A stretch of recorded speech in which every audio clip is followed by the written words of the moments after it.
Le référentiel de formation en masso-kinésithérapie stipule que pour obtenir le diplôme de masso-kinésithérapeute, les étudiants doivent produire un mémoire d'initiation à la recherche en masso-kinésithérapie. Ce travail s'inscrit dans une démarche de professionnalisation de l'étudiant, d'analyse réflexive par rapport à la pratique professionnelle et de développement de la recherche en masso-kinésithérapie.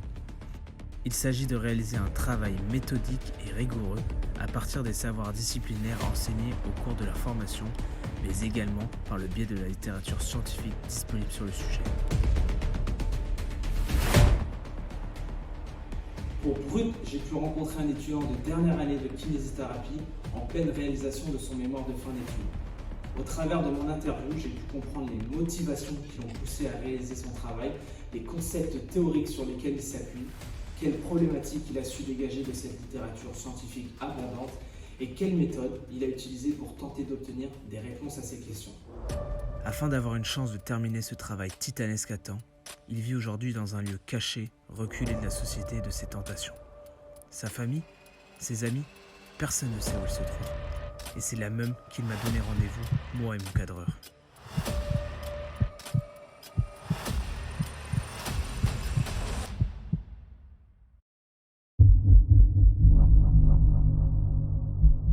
Est-ce que tu peux nous parler brièvement du thème de ton mémoire et de son intérêt ? Bien sûr, en fait il s'agit d'un mémoire portant sur les représentations des patients atteints de syndrome de douleur d'origine sous-acromiale. Pour faire simple, ce terme est l'un des termes proposés pour remplacer les diagnostics anatomocentrés liés à l'espace sous-acromial, comme par exemple le conflit sous-acromial, la bursite, les tendinopathies ou les lésions de la coiffe des rotateurs. Et pourquoi on a voulu les remplacer ? Très bonne question. En fait, il semble très difficile à l'heure d'aujourd'hui de connaître précisément la structure de l'épaule responsable des douleurs des patients. De plus, les modèles théoriques comme celui du conflit sous-acromial ont été proposés il y a quelques dizaines d'années, mais ils ne semblent pas vraiment refléter la réalité patho-anatomique.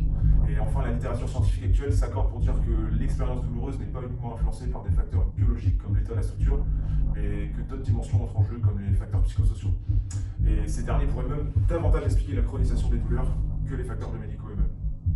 Et juste avant, tu nous parlais de représentation, c'est ça ?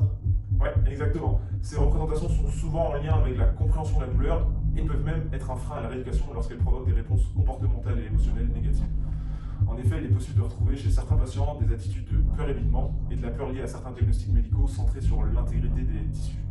Ces diagnostics pourraient même engendrer des attentes négatives concernant la rééducation recommandée en masso-kinésithérapie, comme les exercices de renforcement. Et à la suite de tes découvertes concernant l'impact des représentations dans les attitudes du patient, à quelles questions tu as tenté de répondre et par quels moyens tu t'y es pris ? Bien, étant donné que la littérature sur laquelle je m'appuie n'est pas française, il me paraissait nécessaire de vérifier si on retrouve les mêmes représentations qu'à l'étranger chez les patients issus du système de soins français et si ces représentations ont les mêmes conséquences. Donc pour ce faire, j'ai décidé d'utiliser une méthode qualitative et d'interroger 6 patients atteints de douleurs d'origine sous-acromiale par le biais d'entretiens semi-directifs. Pour me constituer un corpus varié, j'ai interviewé des personnes présentes à différents moments du parcours de soins classiques, avant le premier rendez-vous kiné, après les séances de kiné, avant la chirurgie et après la chirurgie.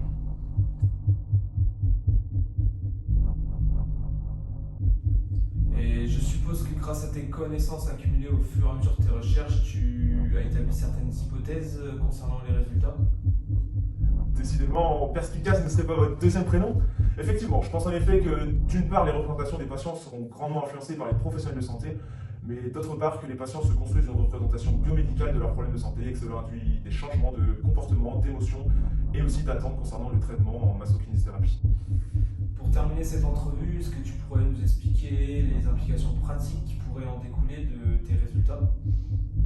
Les représentations des patients sont considérées comme une cible importante dans la prévention et le traitement des incapacités liées à la douleur. La modification des croyances erronées est d'ailleurs recommandée dans le traitement de première ligne dans les pathologies musculo-squelettiques. Donc à travers ces mémoires, les masso-kinésithérapeutes évoluant dans un système de soins français pourront comparer le contenu et l'impact des représentations des patients issus de mon échantillon avec ceux qui prennent en soin. Cela pourrait peut-être leur donner davantage envie de prendre en compte cette dimension et durant leur bilan pour, je l'espère, améliorer leur prise en soin. Merci beaucoup de m'avoir accordé du temps, bonne continuation dans ton travail et bon courage pour ta dernière année.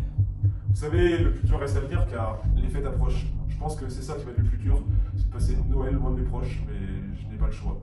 Dans la vie, il faut savoir faire des gros sacrifices pour obtenir ce que l'on désire. Cette année, j'ai décidé de sacrifier la bûche de Noël pour pouvoir avoir une chance de rendre mon mémoire à temps. Mais ce qui m'aide à m'accrocher, c'est de me dire que tous mes camarades de promo sont dans le même bateau, eux aussi sont éloignés de leur famille, de la civilisation, pour réaliser ce défi